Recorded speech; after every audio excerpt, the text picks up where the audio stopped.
स्वागत है दोस्तों मेरे नए वीडियो में। और आज हम बात करने वाले हैं एक ऐसे युग पुरुष की, एक ऐसे क्रांतिकारी व्यक्ति की, ऐसे संघर्षशील व्यक्ति की जिन्होंने उत्तर भारत में एक क्रांति की शुरुआत करी और जिस क्रांति को डॉक्टर अंबेडकर साहब किताबों में लिख कर गए, उस क्रांति को जमीन पे लाने का काम किया जिन्होंने, कि लोगों में जागरूकता, राजनीतिक, आर्थिक और सामाजिक चेतना जिन्होंने पैदा की। वो अपने भाषणों में कहते हैं कि मैं आपसे एक वोट और एक नोट लेने आया हूं। तो आर्थिक स्थिति बहुत कमजोर थी, फिर भी वो सामाजिक बदलाव का कारवां रुकने नहीं दिया। उनका नाम है मान्यवर कांशीराम जी। साइकिल यात्रा, पूरे भारत भर में साइकिल यात्रा से डॉक्टर अंबेडकर, पेरियार, फूले और शाहू जी महाराज का मूवमेंट पूरे भारत में फैलाते हैं। उनका नाम है कांशीराम जी। वोट हमारा, राज तुम्हारा, नहीं चलेगा नहीं चलेगा। आज ही के दिन उनका जन्म हुआ 15 मार्च 1934 को। 1960 के दशक के अंदर वो नौकरी पे थे, रिसर्च करने की कोई उनकी नौकरी थी, ऐसी नौकरी पे थे। और उनको डॉक्टर अंबेडकर साहब और गौतम बुद्ध की जयंती को लेके अवकाश भारत में रोक दिया गया, या कह लें कि गौतम बुद्ध और डॉक्टर अंबेडकर की जयंती पर कोई अवकाश नहीं था। तो मान्यवर कांशीराम जी इसका विरोध करते हैं और इस विरोध के चलते वो अपनी शान और शौकत की नौकरी छोड़ते हैं और ज़मीन पे उतर जाते हैं इस बदलाव को लेके। और वहीं पे उनके दोस्त, उनके किसी दोस्त ने उनको analysis of caste, doctor Ambedkar साहब द्वारा लिखित किताब उनको देते हैं और वो एक रात में मान्यवर कांशीराम जी पूरी को पढ़ देते हैं। और फिर उनमें एक क्रांति उत्पन्न होती है, क्रांति, एक विद्रोह की भावना पैदा होती है। उसके बाद वो फिर डॉक्टर अंबेडकर पर अध्ययन करते हैं, मान्यवर महात्मा फूले पे अध्ययन करते हैं और पेरियार पे अध्ययन करते हैं। उसके बाद वो महसूस करते हैं ये चीज़, वो महसूस और ये ज़रूरत इसलिए महसूस करते हैं क्योंकि जब आज़ाद भारत हुआ उसके बाद डॉक्टर अंबेडकर साहब का जो मूवमेंट था, जो एक आइडिया ऑफ इंडिया, जो एक विचार था, तो भारत में सत्ता उस जमाने में कांग्रेस हुआ करती थी, आज बीजेपी है। अगर कांग्रेस पार्टी, अगर डॉक्टर जो मिशनरी कह लें या संघर्ष से जिन्होंने सब कुछ हासिल करना सीखा, उनको सिलेबस से हटाया गया, उनको मिटाने की कोशिश की, तो मान्यवर कांशीराम साहब ने ये ज़रूरत समझी कि जिसको ये सरकारें मिटाना चाह रही है उसको वापस ग्राउंड पे लाया जाए। और फिर वहां से उन्होंने ये जरूरत महसूस की और फिर पुणे से उसकी शुरुआत होती है, अपनी नौकरी छोड़ते हैं और फिर उत्तर भारत में अंबेडकर, महात्मा फूले और पेरियार और शाहू जी महाराज का मिशन चलाते हैं। और जन जन तक वो अपने भाषणों में कलम रखते थे, वो अपने भाषणों में जाते तो समझाते, ऐसे कलम को लेके समझाते कि ये है भारतीय सामाजिक ढांचा। और वो कहते हैं कि 15 और 85% का तरीका समझाते थे लोगों को कि ये 85% लोग और ये 15% लोग, ये 15% लोग सिर्फ 85% पर हमेशा से राज करते आए हैं। तो ये चीज कहते, और जो दलित बहुजन तबके के जो अपने लोग थे उनको एकीकरण के लिए वो काम किए थे, एकता के लिए बल दिया कि SC ST OBC माइनॉरिटी को मिला के अगर वो एक होंगे तो राजनीति की जो कुंजी है, political that is a master की, सारी समस्याओं की, राजनीति को उन्होंने गुरु किल्ली कहा है, राजनीति को उन्होंने मास्टर की कहा है। इस सारे समस्याओं के जो रास्ते खुलते हैं वो राजनीति से ही खुलते हैं। तो आज हम उन पे बात करने वाले हैं। तो चलिए शुरू करते हैं। मान्यवर कांसीराम जी का जन्म होता है 15 मार्च 1934 को पंजाब के रोपड़ ज़िले में होता है और वो दलितों की SC/ST की चमार जाति से वो होते हैं। पिताजी का नाम हरि सिंह था और माताजी का नाम विशन कौर था। और जब उनके पिताजी आर्मी में थे तो उनकी माता को लोग कहते थे कि आपका जो बेटा होगा वो भारत का बड़ा नेता बनेगा। ऐसा किस्सा मिलता है सुनने को। और 1960 के दशक के अंदर वो अपनी जब नौकरी पे होते हैं और नौकरी में गौतम बुद्ध और डॉक्टर अंबेडकर साहब की जयंती के यानी डेट ऑफ बर्थ के दिन छुट्टी को अवकाश को लेके उनका विरोध शुरू होता है और उनमें एक क्रांति वहाँ से शुरू होती है।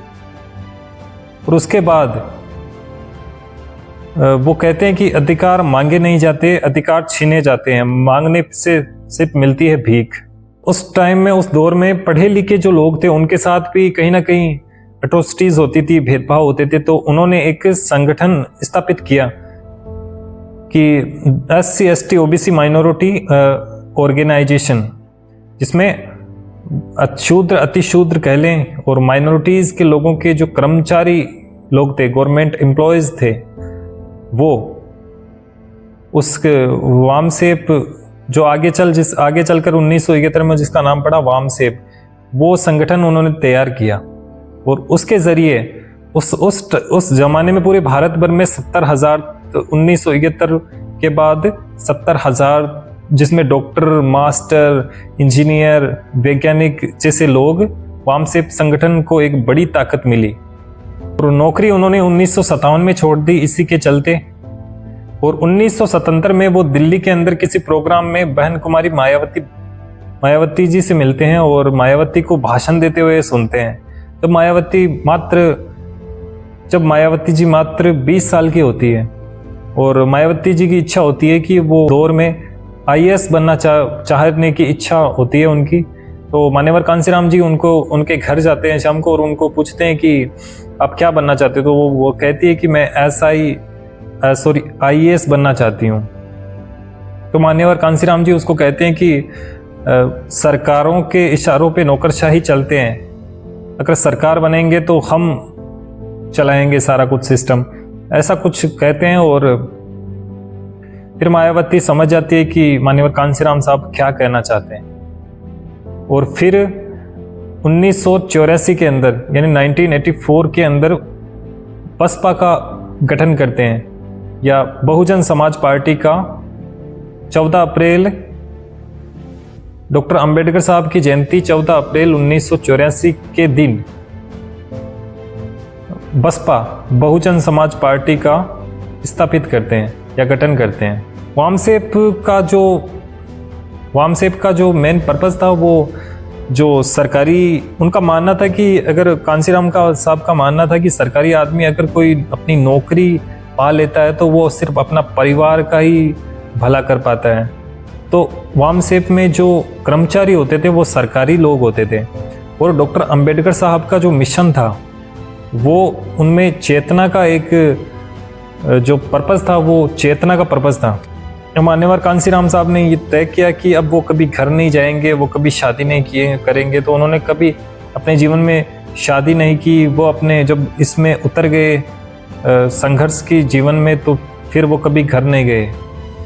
उनकी माँ पुणे के अंदर एक बार जन संपर्कों में मान्यवर कांसीराम जी के साथ में 2 महीने तक रही। और जो एक गजब का वाक्य है कि जब मान्यवर कांसीराम साहब रात को पढ़ रहे थे और उनकी माँ की नींद खुल जाती है और वो माँ जो गुस्से में आती है और उस किताब को फेंक देती है कि, और पूछती है कि क्या है इन किताबों में, क्या ढूंढते रहते हो।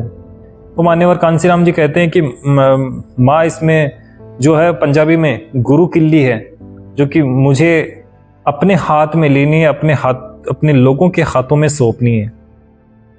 तो इसलिए मान्यवर कांसीराम साहब ने राजनीति को मास्टर की कहा है, जिससे सारी समस्याओं के रास्ते खुलते हैं। साइकिल यात्रा के दौरान वो अपने भाषणों में डॉक्टर अंबेडकर, महात्मा फुले, पेरियार और शाहू जी महाराज और छत्रपति शिवाजी के विचार जन जन तक पहुंचाते थे और एक राजनीतिक चेतना और सामाजिक चेतना है वो फैलाते थे। और वो ये समझाते थे कि SC ST OBC माइनॉरिटी के लोगों को वो समझाते कि अगर एकीकरण कह ले या एकता एक शक्ति में बल है कह लें, तो इसके लिए वो अपने लोगों को समझाते थे। हर बार बसपा की शुरुआत होती है और बसपा की जो रैलियां होती है उनमें ये नारे होते थे, वोट हमारा राज तुम्हारा, नहीं चलेगा नहीं चलेगा, भारत की मजबूरी है, कांशीराम जरूरी है। और फिर यूं चलते चलते राजनीतिक सत्ता में वो मान्यवर कांशीराम साहब आते हैं और अपना उत्तराधिकारी है जो बहन कुमारी मायावती जी को बनाते हैं। वो फिर ये कारवां, सामाजिक बदलाव का कारवां है, वो जारी रहता है। पूरे भारत भर में बसपा एक तीसरे नंबर की पार्टी बन जाती है।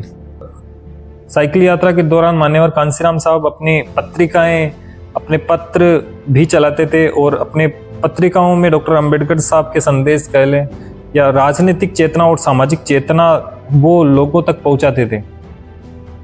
उनके पास ज़्यादा संसाधन भी नहीं थे, तो एक वोट और एक नोट वो जनता में जाते और मांगते, अपील करते कि हमें एक वोट दे दो और एक नोट दे दो, जितना भी आप सहयोग करो जितना। और वो सहयोग को धीरे धीरे उत्तर भारत में क्रांति ला दी। पूरे भारत में क्रांति की शुरुआत उन्होंने करी और 10 साल में ही जो संघर्ष था वो 10 साल में ही वो पावर में आ गए।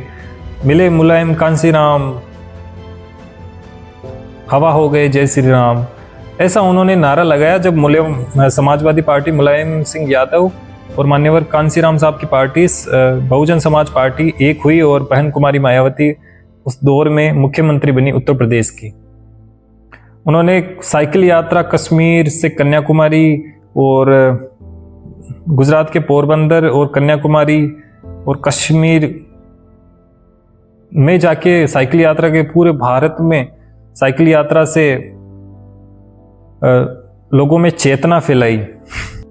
आज के दौर में मुझे लगता है कि कांशीराम साहब को समझना हर एक बहुजन तबके के युवा को, बच्चे को, हर व्यक्ति को समझना जरूरी है। उनके संघर्ष को समझना जरूरी है और अपने जीवन में भी चेतना लाने की जरूरत है। आई होप आपको ये वीडियो पसंद आया होगा, और पसंद आया तो आप लाइक करें, शेयर करें, और अगर आप यूट्यूब पे देख रहे हैं तो सब्सक्राइब कर सकते हैं। Thank you so much. जय भीम, प्रेम बना रहे।